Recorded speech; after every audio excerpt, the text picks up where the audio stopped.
इस पवित्र दिवस पर एक महत्वपूर्ण सत्र का प्रारंभ हो रहा है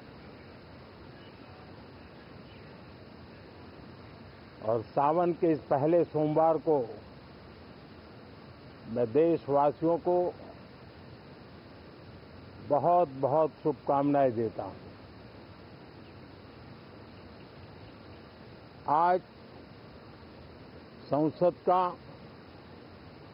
मानसून सत्र का भी आरंभ हो रहा है। देश बहुत बारीकी से देख रहा है कि संसद का यह सत्र सकारात्मक हो, सृजनात्मक हो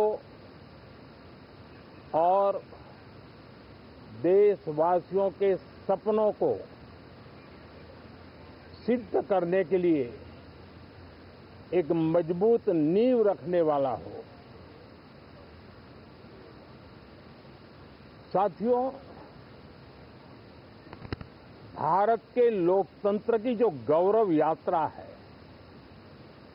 उसमें ये एक महत्वपूर्ण पड़ाव के रूप में मैं देख रहा हूं। व्यक्तिगत रूप से मुझे भी,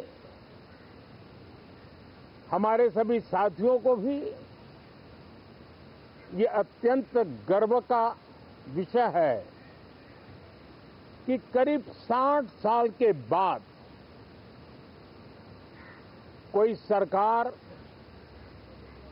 तीसरी बार वापस आए और तीसरी पारी का पहला बजट रखने का सौभाग्य प्राप्त हो। ये भारत के लोकतंत्र की गौरव यात्रा की अत्यंत गरिमापूर्ण घटना के रूप में देश इसे देख रहा है। ये बजट सत्र है, मैं देशवासियों को जो गारंटी देता रहा हूं, क्रमशः रूप से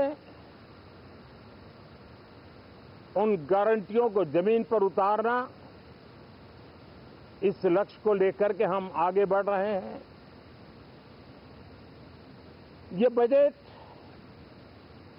अमृतकाल का एक महत्वपूर्ण बजट है। हमें 5 साल का जो अवसर मिला है, आज का बजट हमारे उन 5 साल के कार्य की दिशा भी तय करेगा और ये बजट 2047 जब आजादी के 100 साल होंगे तब विकसित भारत का जो हमारा सपना है, उस सपने को पूरा करने की मजबूत नींव वाला बजट लेकर के हम कल देश के सामने आएंगे। हर देशवासी के लिए एक गर्व की बात है कि भारत बड़ी इकोनॉमी वाले देशों में सबसे तेज गति से आगे बढ़ने वाला देश है। गत 3 वर्षों में लगातार 8% ग्रोथ के साथ, 8% ग्रोथ के साथ हम आगे बढ़ रहे हैं, हम ग्रो कर रहे हैं। आज भारत में पॉजिटिव आउटलुक, इन्वेस्टमेंट और परफॉर्मेंस एक प्रकार से अपॉर्चुनिटी की पीक पर है। ये अपने आप में भारत की विकास यात्रा का एक अहम पड़ाव है। साथियों,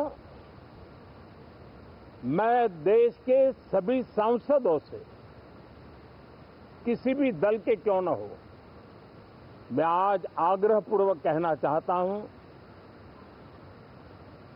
कि हम गत जनवरी से लेकर के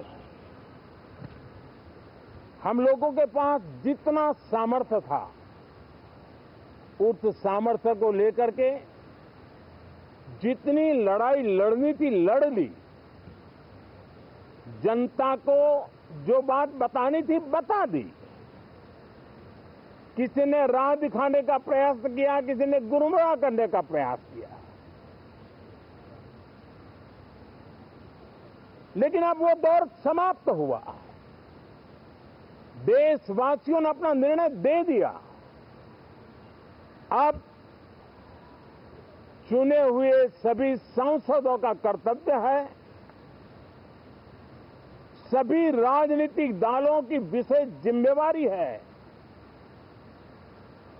कि हमने दल के लिए जितनी लड़ाई लड़नी थी लड़ ली। अब आने वाले 5 वर्ष के लिए हमें देश के लिए लड़ना है, देश के लिए जूझना है, एक और नेक बनकर के जूझना है। मैं सभी राजनीतिक दलों से भी कहूंगा कि आइए हम आने वाले 4 साढ़े 4 साल दल से ऊपर उठ करके सिर्फ और सिर्फ देश को समर्पित होकर के संसद के इस गरिमापूर्ण मंच का हम उपयोग करें।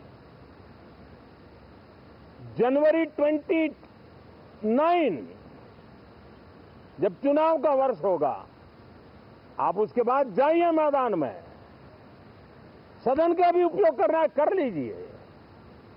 वो 6 महीने जो खेल खेलने खेल लीजिए, लेकिन तब तक सिर्फ और सिर्फ देश के गरीब, देश के किसान, देश के युवा, देश की महिलाएं, उनके सामर्थ्य के लिए, उनको एम्पावर करने के लिए जन भागीदारी का एक जन आंदोलन खड़ा कर करके 2047 के सपने को पूरा करने के लिए हम पूरी ताकत लगाए। मुझे आज बहुत दुख के साथ कहना है कि 2014 के बाद कोई सांसद 5 साल के लिए आए, कुछ सांसदों को 10 साल के लिए मौका मिला, लेकिन बहुत से सांसद ऐसे थे जिनको अपने क्षेत्र की बात करने का अवसर नहीं मिला, अपने विचारों से संसद को समृद्ध करने का अवसर नहीं मिला, क्योंकि कुछ दलों की नकारात्मक राजनीति ने देश के संसद के महत्वपूर्ण समय को एक प्रकार से अपनी राजनीतिक विफलताओं को ढांकने के लिए दुरुपयोग किया है। मैं सभी दलों से आग्रहपूर्वक कहता हूं कि कम से कम जो पहली बार सदन में आए हैं, ऐसे बहुत बड़ी संख्या में हमारे माननीय सांसद हैं और सभी दल में हैं, उनको अवसर दीजिए, चर्चा में उनके विचारों को प्रकट करने का मौका दीजिए, ज्यादा से ज्यादा लोगों को आगे आने का अवसर दीजिए।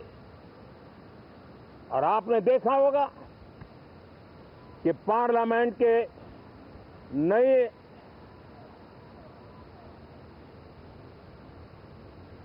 संसद गठन होने के बाद जो पहला सत्र था,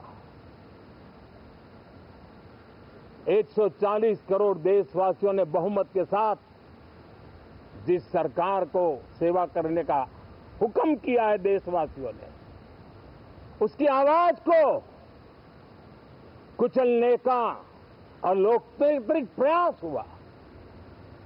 2.5 घंटे तक देश के प्रधानमंत्री का गला घोंटने का, उनकी आवाज को रोकने का, उनकी आवाज को दबाने का लोकतांत्रिक परंपराओं में कोई स्थान नहीं हो सकता है और इसका कोई पश्चाताप तक नहीं है, दिल में दर्द तक नहीं है। मैं आज आग्रहपूर्वक कहना चाहता हूं, देशवासियों ने हमें यहां देश के लिए भेजा है, दल के लिए नहीं भेजा है। ये सदन दल के लिए नहीं, ये सदन देश के लिए है। ये सदन संसदों तक की सीमा तक नहीं है, 140 करोड़ देशवासियों की एक विराट सीमा करके ये लिए है। मैं विश्वास करता हूं कि हमारे सभी माननीय सांसद पूरी तैयारी के साथ चर्चा को समृद्ध करेंगे। कितने ही विरुद्ध विचार होंगे, विरुद्ध विचार बुरे नहीं होते हैं, नकारात्मक विचार बुरे होते हैं। जहां सोचने की सीमाएं समाप्त हो जाती है, देश को नकारात्मकता की जरूरत नहीं है। देश को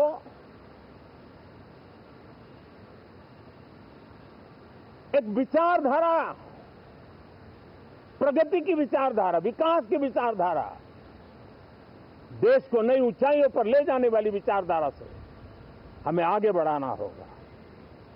मैं पूरा आशा करता हूं कि हम लोकतंत्र के इस मंदिर का भारत के सामान्य मानवीय की आशा आकांक्षाओं को पूर्ण करने के लिए सकारात्मक रूप से उपयोग करेंगे। बहुत बहुत धन्यवाद साथियों।